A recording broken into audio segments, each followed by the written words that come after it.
Buenas tardes mis hermanos, espero que estén todos bien, que estén pasando un bonito día. Aquí ya preparado con el estudio de hoy, el episodio número 6 de nuestra serie sobre Gedeón. El título de nuestro episodio de hoy es Mejor solo que mal acompañado. Y está basado en el capítulo 8 del libro de Jueces, versos 1 al 9. Primero un pequeño repaso antes de empezar con el estudio de hoy.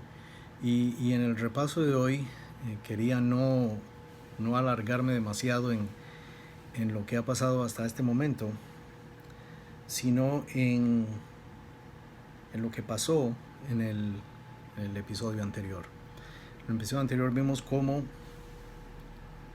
Gedeón continuaba teniendo dudas, continuaba teniendo miedo, y el Señor le dio una prueba más de que todo iba a estar bien, de que todo iba a estar conforme Él lo había prometido y que iba a entregar a su enemigo en sus manos. Y con tan solo 300 hombres, Gedeón fue capaz de derrotar a un ejército de más de 100,000 soldados. Y lo mejor del caso es que ninguno de los soldados de Gedeón, de los 300, tuvo ni siquiera que sacar su espada. Lo único que tuvieron que hacer fue quebrar unos cántaros, tocar unas trompetas y mover unas antorchas. Y con eso fue suficiente para que el enemigo entrara en pánico, se atacaran a sí mismos, se destruyeran a sí mismos. Y ahí aprendimos que Dios puede derrotar a todos nuestros enemigos de la misma manera. Y cuando hablamos de enemigos no nos referíamos a enemigos físicos, a personas, a vecinos que nos caigan mal o cosas así. Nos referimos a enemigos como la duda, como el temor, como la falta de fe y la falta de confianza en Dios. Así que en el episodio de hoy vemos el resultado de esta batalla y lo que pasó después. Antes de leer la palabra de Dios, como hacemos en todos estos estudios, quisiera que me acompañaran en oración. Gracias, Señor, por tus bendiciones de este día. Gracias por tu amor. Gracias porque en cada paso que damos podemos confiar que tú estás con nosotros. Te pedimos, Señor, que abras nuestro entendimiento, que abras nuestros corazones y que la enseñanza de hoy sea de provecho para cada uno de nosotros. Te lo pedimos todo en el nombre que es sobre todo nombre, el nombre de nuestro Señor y Salvador Jesucristo. Amén. Vamos a leer entonces, como decía anteriormente, en el libro de los Jueces, capítulo 8, del versículo 1 al 9. Dice así la palabra de Dios. Pero los hombres de Efraín le dijeron: ¿qué es esto que has hecho con nosotros? No llamándonos cuando ibas a la guerra contra Madián. Y le convinieron fuertemente. A los cuales él respondió: ¿qué he hecho yo ahora comparado con vosotros? ¿No es el rebusco de Efraín mejor que la vendimia de Abiezer? Dios ha entregado en vuestras manos a Oreb y a Zeeb, príncipes de Madián. ¿Y qué he podido yo hacer comparado con vosotros? Entonces el enojo de ellos contra él se aplacó, luego que él habló esta palabra. Y vino Gedeón al Jordán, y pasó él y los 300 hombres que traía consigo, cansados, mas todavía persiguiendo. Y dijo a los de Sucot: yo os ruego que deis a la gente que me sigue algunos bocados de pan, porque están cansados, y yo persigo a Seba y a Salmuna, reyes de Madián. Y los principales de Sucot respondieron: ¿están ya Seba y Salmuna en tu mano, para que demos pan a tu ejército? Y Gedeón les dijo: cuando Jehová haya entregado en mi mano a Seba y a Salmuna, yo trillaré vuestra carne con espinos y abrojos del desierto. De allí subió a Peniel y les dijo las mismas palabras. Y los de Peniel le respondieron como le habían respondido los de Sucot. Y él habló también a los de Peniel diciendo: cuando yo vuelva en paz, derribaré esta torre.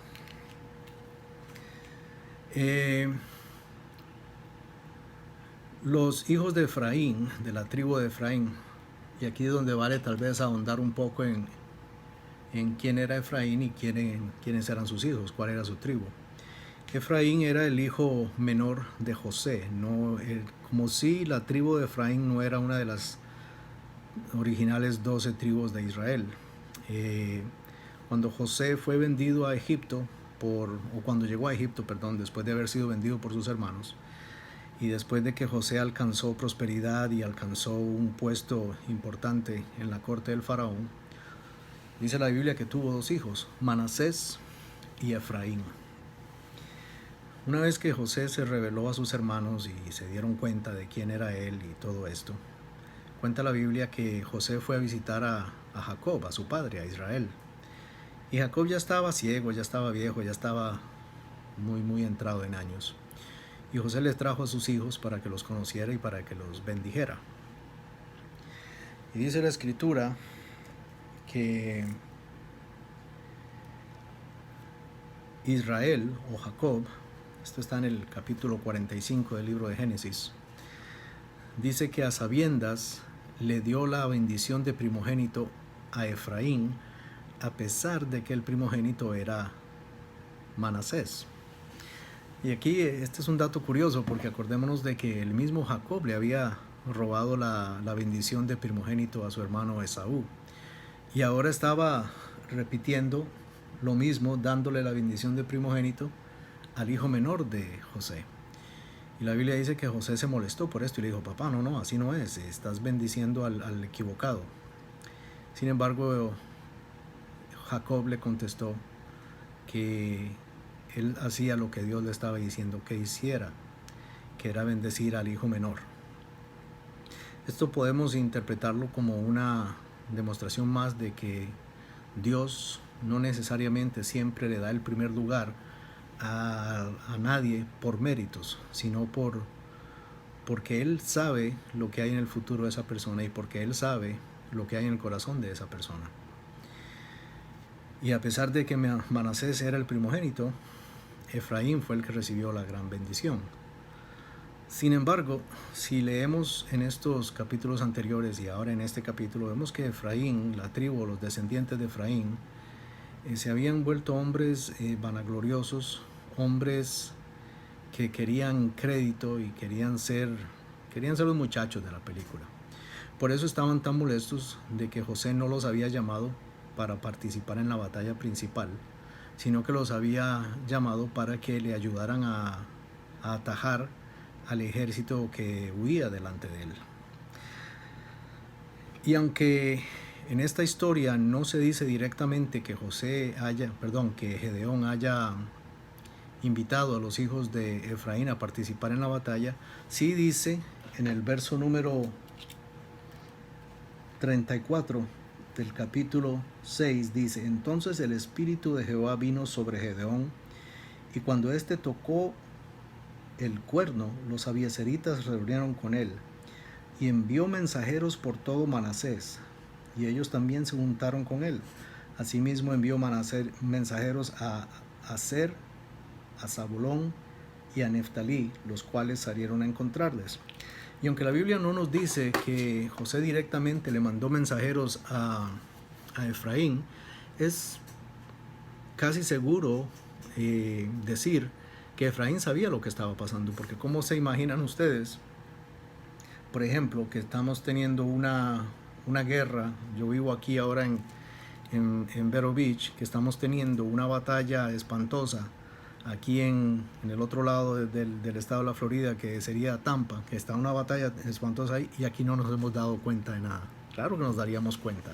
Igual ahí, la gente de Efraín estoy seguro que sabían lo que estaba pasando, pero se estaban haciendo los que no los habían invitado. Y entonces, una vez que la guerra fue ganada, pues vinieron a regañar a Gedeón y a decirle: ¿por qué nos has hecho esto? ¿Por qué no nos llamaste antes? Gedeón, muy astutamente, en vez de echarles esto en cara, les dice: no se enojen, si lo que ustedes hicieron, que fue capturar a los 2 príncipes que capturaron, es mucho más de lo que nosotros hicimos. Es más, que lo que ustedes se rebuscaron es mucho más que lo que le tocó a mi propia gente. Recuerden que Gedeón era de una familia de Abiezer. Y entonces, usando estas palabras y dándoles el crédito que ellos querían, pues José logró aplacarlos. Otra vez digo José, Gedeón logró aplacarlos y pues continuaron en persecución de los madianitas. Y esto es algo bueno para nosotros aprender, que el cristiano no siempre debe entrar en contienda con los demás. El cristiano siempre debe mostrar mansedumbre y debe mostrar diplomacia. La palabra alegre hermosea el rostro, dice la Escritura.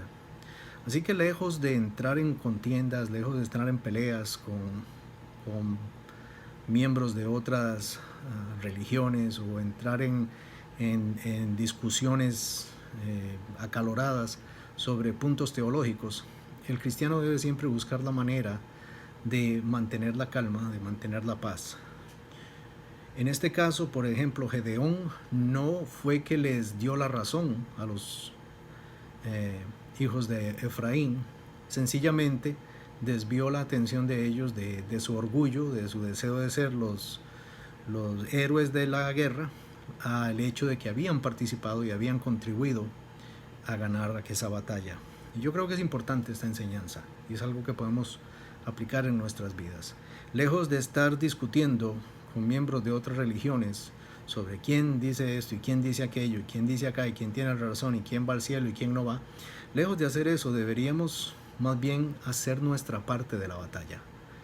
Si nuestra parte de la batalla consiste en predicar el evangelio de la manera que lo aprendimos en nuestras iglesias, pues estamos contribuyendo a la batalla. Y eso es lo que deberíamos enfocarnos, no en andar peleando y discutiendo. Ahora, los hijos de Efraín eran gente que gustaba de la pelea y de estar recriminando gente.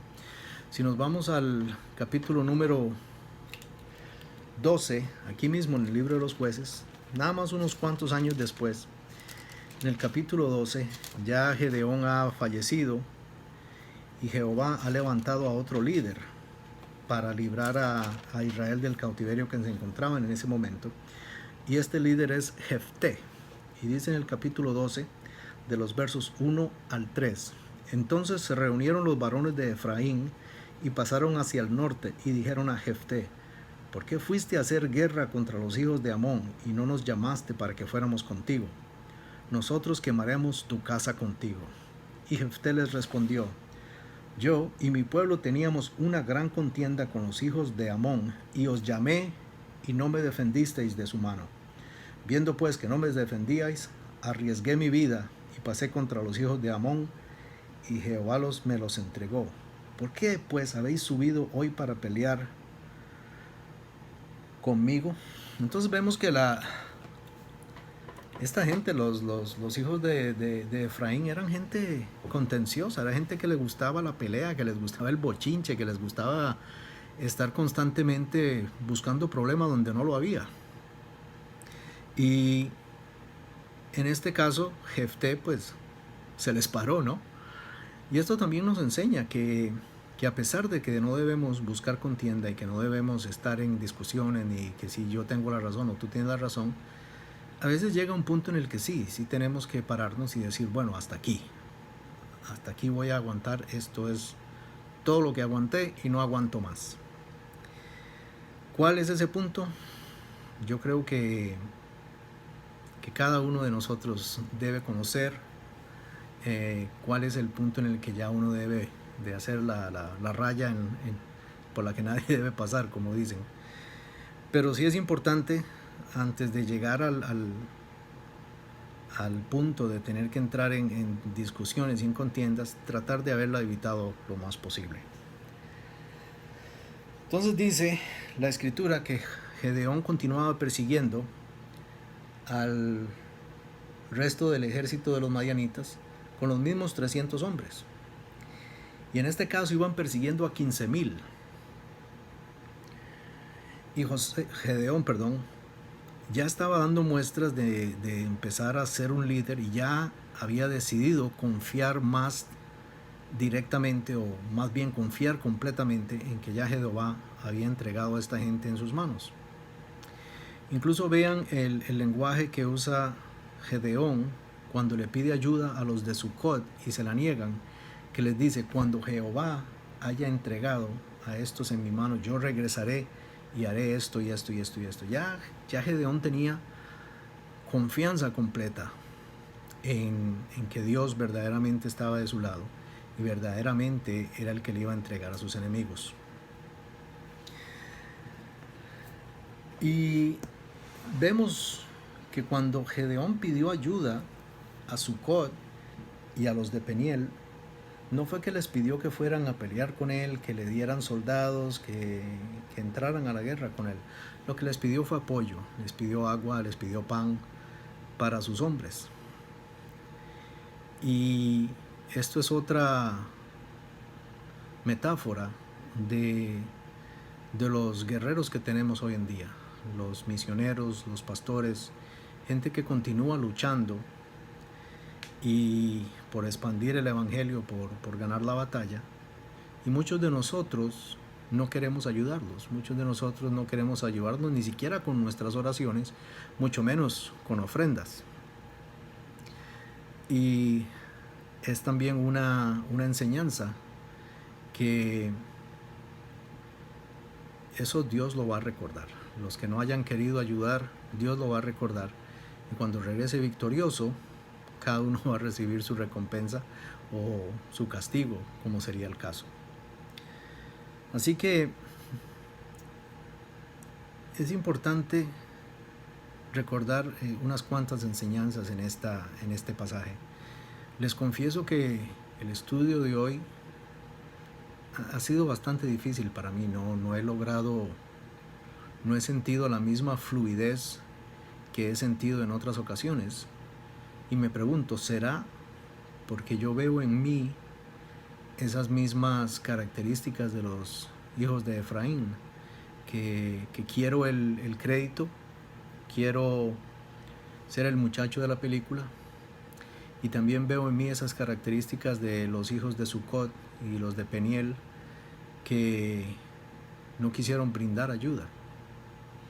Eso pues obviamente es una enseñanza personal, y cada uno de nosotros recibe su propia enseñanza. Sencillamente les quería compartir lo que este pasaje me ha traído a mí. Y en realidad otras enseñanzas que vienen de este pasaje es que los hombres con los que venía Gedeón, los 300, los famosos 300 de los que ya hemos hablado tanto, venían cansados, venían exhaustos, venían con hambre, con sed, pero aún así no pararon de perseguir al enemigo. Otra enseñanza muy hermosa, que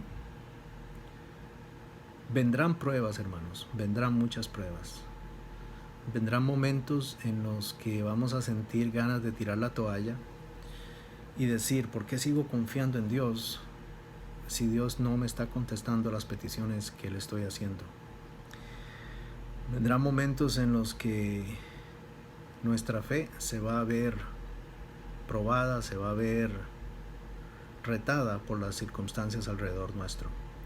Pero en ese momento, igual que los 300, es cuando debemos poner nuestra debilidad, poner nuestra confianza en Dios, porque en nuestra debilidad Dios se hace fuerte. Y esa es la enseñanza de hoy. Espero que les sea provechosa. Ya estamos llegando al final de esta serie de estudios. El capítulo de hoy, como les dije, ha sido el número 6. En el próximo estudio, episodio número 7, se titula Los 300, segunda parte. Porque de estos 300 que hemos estado hablando tanto, todavía queda bastante por hablar. Y muy interesante. Así que los invito a que estén pendientes y que continúen orando y leyendo la escritura y estudiando por ustedes mismos estos pasajes que estoy compartiendo con ustedes. Y obviamente que si hay alguna pregunta o alguna sugerencia, por favor me la hagan llegar. Los amo mucho. Que Que Dios los bendiga, que los proteja siempre y que nos permita vernos pronto.